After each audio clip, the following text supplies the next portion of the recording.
두 번째는 북한은 전체주의 독재 체제예요. 외환관리법이 우리하고 달라요. 어떤 목적으로 어떤 사업을 해서 누가 벌어온 돈이건 북한으로 달러가 들어가면 전부 북한 금융당국이 가져가게 돼 있어요. 다만 아까 변호사님 말씀대로 공식 환율을 국가가 정했고 시장에서 정해진 게 아니기 때문에 이거하고 암시장에서 거래되는 달러하고는 시세 차이가 어마어마하단 말이에요. 그러니까 만약 북한 정부에서 달러로 임금을 받아놓고 이걸 공식 환율로 바꿔주면 그걸로 북한 근로자들이 못 먹고 살아요. 그 돈 갖고는 생필품 해결을 못해 어림도 없어요. 그래서 북한 정부에서 현금으로 못 바꿔주고 물표로 준 거예요. 우리가 쓰는 용어로는 쿠폰, 교환권. 그렇죠. 예. 그래서 홍영표 장관이 얘기한 거는 맞아요. 어떤 점에서는 100% 노동당에서 가져가요. 그 당이 정부니까. 네네.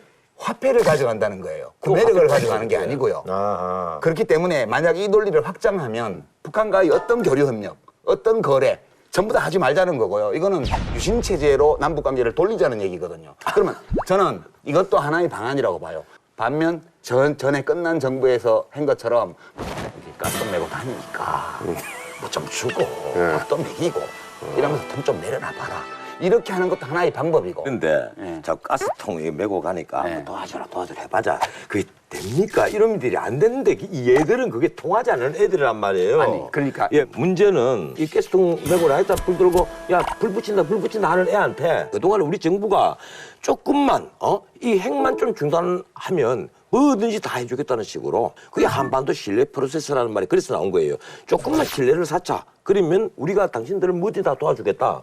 이렇게 했는데도 사실은 가스통을 한 2개 들고 있다가 조그만 가스통에 하나 불 붙인 거야. 다 키고 이제 이거 예? 가스를 부탄 가스통에 하나 불 붙이고 미력 시범 했어요. 불 붙이고 다 던진 키고 거야. 큰 건 아니고. 그러면 큰 건 아니지만 요게 요놈하고 똑같은 구조란 말이에요. 울려매고 있는 거랑 하고 똑같은 구조란 말이에요. 지금 우리 모두가 동의하는 거는 북한이 핵도 포기하고 장거리 미사일 같은 것도 개발 안 하도록 해야 된다는 점에 대해서는 박근혜 대통령하고 저하고 완전 의견 일치예요. 전 변호사님하고 저하고도 완전 일치해요. 우리 국민들 중에 그거 반대하는 사람 거의 없을 거예요. 근데 문제는 지금 뭐 만사 북한을 악마로 만들어 놓고 무조건 막 극단적으로 불합리한 집단이라고 해놓고 대화를 안 하고 이렇게 조이니까 그럼 아예 전쟁을 해서 뭐 끝내는 거 말고 무슨 방법이 있어요? 그동안에 많이 달려있거든. 중국도 오다웨이가 요 앞에까지 갔잖아요. 가서 그러지 마라. 네 그러니까 여러 가지로 좀 안 좋다. 그렇죠. 분위기가 달래도 안 듣는단 말이야. 얘는 왕또라이야. 두 분이가 물어볼게. 여기는 묻지 저한테 묻지 마세요. 아니 북한이 미사일을 왜 개발하고 왜 핵실험을 합니까? 오지선다형 1. 우리를 때리려고 2. 미국 때리려고 3. 심심해서 4. 무슨 이 뭐 국내 정치 때문에 4번까지만 하세요. 5. 엿바꿔 먹으려고? 4번까지만 하세요. 아니 오지선다형이 요새 표준이야. 실제로는 세 개네. 한국을 때리려고 미국을 때리려고 국내 결속용으로. 정답은 2개죠. 저는 그렇게 생각해요. 한국 때리려고 국내 정치용이란 말이에요. 5번은 알 거 아니야. 북한이 왜 핵과 미사일을 포기 안 하냐면 살고 싶어서 그런다고 생각해요. 이거를 내려놓는 순간 쟤들이 달라들어서 나를 죽일 거다 이렇게 생각하면 절대 안 내려놔요. 이걸 내려놔도 괜찮겠다 싶을 때 내려놓는 거라고. 만약 우리가 그걸 못 받아들인다면 저격해서 가스통을 뺐어야 돼요. 근데 저격이라는 게 국제적으로는 전쟁인데 우리가 전쟁을 못 하잖아요. 아니 변호사님 하자고 그러실 거죠? 아니지. 그 전쟁을 못 한다면 스스로 내려놓게 하는 방법밖에 없어요. 지금 하고 있어요. 북한을 완전 포위하면 돼요. 중국마저 포위해주면 북한은 저절로 무너집니다. 사실은 중국이 포기를 안 간단한 하죠. 거예요. 그러니까 사실 이제 이게 일상 같으면 사실 이제 가스통을 메고 있고 이거에 대해서 정말 목숨처럼 이렇게 집착하고 있으면 안에 이제 신경정신과를 좀 소개시켜줘. 그렇죠. 그런데 상담을 좀 받게 해서. 그런데 야, 이게 그렇게 하면 되는데. 가스통이 그냥 가스통이 아니라 핵가스통이 주변에 핵가스통. 몇 사람만 죽는 게 아니라 이 일대가 싹다 족대밭 되는 없어져. 거예요. 예. 그 가스통인데 그래서 내가 묻는 거예요. 북한이 왜 핵을 개발하려고 하겠느냐. 제 생각은 어떤 생각인가 하면 북한은요 적과 통일 전략을 버리고 있지 못하는 거예요. 우리는 자유민주주의 체제로 한반도를 통일을 해야 되고 자기들은 사회주의 적과 통일 전략이에요. 아니 근데 있잖아요. 그럼 좀 궁금한 게 있는데 북한은 그럼 좀 내부적으로 있잖아요. 김정은의 어떤 이런 그 위험한 이거에 대해서 좀 이렇게 쿠데타라든지 이런 걸 일으킬 가능성은 전혀 없는 거예요?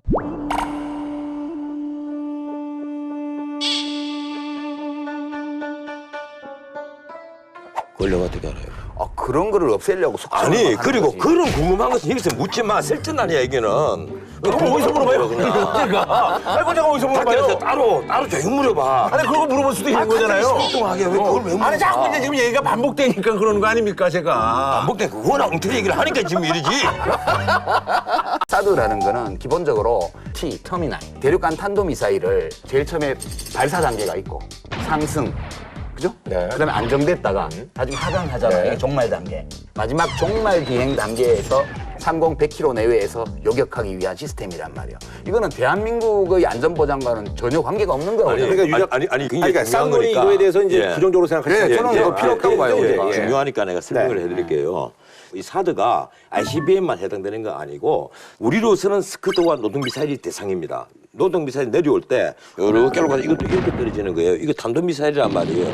떨어질 때는 음속의 8배로 떨어집니다. 이 속도로 떨어질 때 이것을 종말 단계에서 얘들을 다 때리잡을 수가 있는 거예요. 이게 너무 비싸다고 그러던데요. 사드 미사일인데 네. 비싼 게 아니에요. 사드 1개 포대에 보면 48기가 들어가 있습니다. 한 발에 한 110억 치는데 북한이 미사일이 내려와서 멸망할 걸 생각을 하면 이 110억은 굉장히 값싸다고 생각을 해야죠. 110억이 아까워서 우리가 이걸 준비를 안 하겠다? 그러니까 경제 논리로 따지면 예, 48기뿐 아니고 군사 전문가들이 말하기로는 북한이 노동미사일 1300km 가는데 900기가 있어요. 북한이 지금 실전 배치해놓은 게 300기는 일본을 향해 있고 900기는 대한민국 각 곳을 향해 갖고 실전 배치가 돼가 있다고 합니다. 그렇기 때문에 지금 필요한 것은 요 사드 3개 포대. 쉽게 말하면 한 130발에서 140발 정도만 갖고 있으면 북한이 초기에 불특정 다수 여러 군데서 쏘더라도 충분히 방어가 될 것이고 그러면 나머지는 타격을 해서 다 쓸 수가 있다. 이양국 위원장께서 이제 뭐 양반집 도련님 그게 이제 유승민 의원은 뭐 이제 뭐 가리키는 것이다 그러는데 그래서 이제 유승민 의원이 요즘 그 뭐 닉네임이 양반집 도련님 뭐 이렇게 아니 근데 그 유승민 의원을 딱 겨냥해서 한 말은 아닐 거예요. 아, 그래요? 예, 내가 보기로는 지금 새누리당에 온실 속에 화초처럼 행세를 해온 사람이 너무 많아요. 영남에. 예, 쉽게 말하면 책상 물림. 예? 전혀 야진형 성격은 하나도 없이 이 필드에 나가서 전쟁을 칠 때 전쟁을 치지도 못하고 책상 물림 다 앉아서 이미지 관리만 하고 그러면서도 막상 이 대중의 기호에 영합하는 발언이라 가끔가다 해대고 이런 사람을 겨냥해서 하는 얘기란 말이에요. 그럼 그게 우리가 대충 보면 나오거든요. 누구 집 뭐 몇 세 아들, 누구 집 아들 이분이 뭐 재선 의원, 초선 의원, 이 또 재선 의원, 이 삼선 의원 요런 자들이 지금까지 해온 말들 보면 하필 있는 집에 있는 그 사람들이 지가 평생 돈 한 푼 제대로 벌어보지 못한 자들이 꼭 국회의원 돼서 하는 말이 마치 자기야말로 빈민층, 저소득층을 제대로 이해하는 것처럼 경제민주화를 해야 합니다. 보수당에 산단 말이에요. 그 경제민주하면 그 유승민 의원 아니에요? 그럼? 아, 박근혜 대통령 공약인데 그게 경제민주화가 요새 최근에 어떤 야당 정치인이 자기가 진박이래.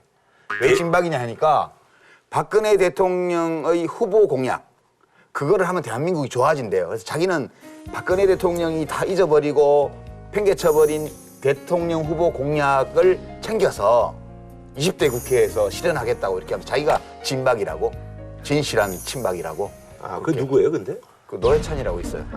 이 대통령 선거 한 15일 전까지 이 경제민주화 말씀을 하셨죠. 그 이후로는 거의 안 했어요. 경제 활성화 말씀을 했죠. 그러니까 국민이 속은 거지. 속았다기보다 이 경제민주화라는 말이 의미하는 것에 대해서 이 박근혜 대통령과 김종인 위원장의 생각이 달랐던 것으로 이해를 합니다. 아니 근데 후보가 책임을 져야죠. 우리 변호사님은 올 단두대 설치해놓고 아니, 근데 막 전문의들을 아니. 막 단두대 보내면서 저 위에 있는 분은 단두대를 못 보내. 아니 그게 아니고요. 김종인 그 대표께서 네. 아니 그 의사하다가 이 컴퓨터 백신 하나 개발해놓고 자기가 경제한다고 하는 게 웃긴 거 아니냐. 그리고 이 공정 성장 얘기 어디서 주워 들은 건데 내가 그 사람하고 얘기 많이 해봐서 알지만은 이게 사회적 정의와 시장적 정의 이것도 구분 못한다. 참 김종인 대표께서 이 참 점잖으셔야 될 분이 뭐 그렇게 심한 말을 그런 식으로 기자들에게 얘기를 하느냐. 네, 그거에 대해서 깜짝 놀랐고 그 다음에 국민의당의 이 장 의원께서 또 한마디 했잖아요. 네. 뭐 독일에서 박사 하나 따와서 우려 먹고 박쥐처럼 왔다 갔다 한다. 이 박쥐에 대해서 내가 얘기를 해줄게. 박쥐가 무슨 동물인지 알아요? 박쥐가 저 포유류자 아니에요? 포유류야. 이 몰랐지? 알고 있었어요. 이거 알면 공부 잘한 거야. 보이는 박쥐 임신 기간이 얼마인지 알아요? 그건 그건 모르겠습니다. 9개월이에요. 그럴 정도 포유류 중에서 굉장히 발달한 포유류입니다. 근데 더 중요한 게 하나 있어. 김종인 위원장 보고 박쥐라고 불렀단 말이야. 여기 붙었다, 저기 붙었다. 그 박쥐가 과연 여기 붙냐, 저기 붙냐 생각을 해봤거든. 박쥐의 특징이 하나 있습니다. 박쥐는 집을 짓지 않는다. 그래서 주로 동굴이나 나무까지나. 예, 나무 숲 속이나 아니면 건물 심지어 이 폐가 이런 데 숨어 산다. 네. 박쥐는 자기 집이 없다. 예. 그래서 그것도 박쥐라고 산다. 그런다고요? 예. 근데 장 의원이 과연 그런 그래서 뜻으로? 그랬을까? 아, 박쥐는 예. 억울해. 사람을 자꾸 동물에 비유하고 그러면 안 돼요. 그러면 그 유장관은 그럼 어떻게 그러니까 하자는 이렇게 거예요? 비교해. 우리가 그러면 이제- 그래, 개성공단도 그대로 유지를 하고 잘못했습니다 이러고 아니, 개성공단 딱 잘못했다. 열고 네, 그게 아니고. 그 북한 미사일 쏜 거 우리 박수 쳐주고 이런 거예요. 그러니까 저는 이제 우리가 그 대북 관계에서 뭔가를 선택할 수 있는 정도의 데이터나 경험이 축적됐다고 봐요. 왜 그러냐면 남북 관계가 최초로 열린 거는 노태우 대통령이 연 거예요. 그걸 본격적인 궤도에 올린 사람이 김대중 대통령이고 그다음이 이어간 게 노무현 대통령이에요. 그러면 김대중 노무현 10년의 남북 관계와 한반도 상황, 이명박 박근혜 8년의 남북 관계와 한반도 상황, 이 둘을 이렇게 비교를 해보고 어느 쪽이 나을지를 한번 이렇게 가늠해 볼 수 있는 정도의 경험이 쌓였다고 보는 거고요. 지금부터 그 토론을 좀 이성적으로 해야 된다고 저는 봐요. 안보 문제를 나는 너무 정파적으로 해석하는 건 위험하다고 생각합니다. 지금 대통령이 정파적으로 하고 있어요. 아니죠. 국민을 분열시키고 아니죠. 예. 근데 김정은이가 아니 북한에서 김정일, 김정은 이 두 체제에서 단 한 번이라도 제대로 개방으로 나온 적이 있습니까? 아니 그러니까 대통령의 네. 임무는 그럴 가능성을 없애고 평화를 만드는 데 있는 거지 전쟁을 가정해서 계속 무기를 사오는 게 아니에요. 그리고 북한은 김정은이 뭘 쏘면 온 인민들이 박수 쳐야 돼요. 건성건성 소리 안 나게 치면 잡혀가. 우리나라는 뭐예요? 대통령이 뭐 하겠다 그러면 그거 왜 하는데요? 필요한 거예요? 왜 전에는 다른 말을 했어요? 라고 따질 수 있는 게 대한민국이잖아요. 근데 안보 문제에 대해서는 이견이 없어야 된다 이러면 대통령 하는 대로 다 해주라고? 이견이 물 떨어졌다. 이견이 없어요. 아 진짜 이건 말이 안 되는 거지. 아니 이견이 없어야 된다는 것이 아니고 예. 이견은 얼마든지 있어도 되는데 안보 문제를 나는 너무 정파적으로 해석하는 아니 지금 이견을 제출하면 정파적이라고 그러시는 거잖아요. 이거는 아니죠. 지금 받아들이시는 그건 거잖아요. 이거는. 이건 받아들이시는 거죠? 난 이런 점에 있어서 이건 받아들이시는 거죠? 그럼 그럼 예. 뭐 때문에. 그럼 얘기를 하세요. 그러면 예. 그래서 내가 대통령 같으면 국민 여러분 너무 불안해하지 마십시오. 그리고 개성공단에 입주한 기업주 여러분 우리 정부가 충분히 보상하겠습니다. 하지만 이제도 개성공단에 계속 있는 것이 위험해졌습니다. 이렇게 해서 철수를 정부가 결정을 했으니까 여기에는 동의해 주시기 바랍니다. 근데 그거를 이렇게 설명을 하고 기자회견을 안 하고 담화문 발표하고 들어가 버려요. 질문 안 받아. 그래 질문을 하면 질문도 좀 해주고 그러니까 기자회견에서 일문일답을 한다든가 뭐 대화가 있어야지. 대통령은 모든 것을 다 알고 있고 나는 오류가 없어. 내가 결정하면 옳은 거야. 대한민국을 위해서 나는 결정했고 반대하는 놈들은 전부 정쟁하는 거야. 이런 식의 태도로 국가 운영을 하면 이게 난폭운전이지. 나는 그렇게는 안 보이던데요. 아 지금 대통령이 지금 제대로 된 일문일답을 한 번 한 적이 있어요? 아니 그 점은 내가 늘 지적하지 않습니까?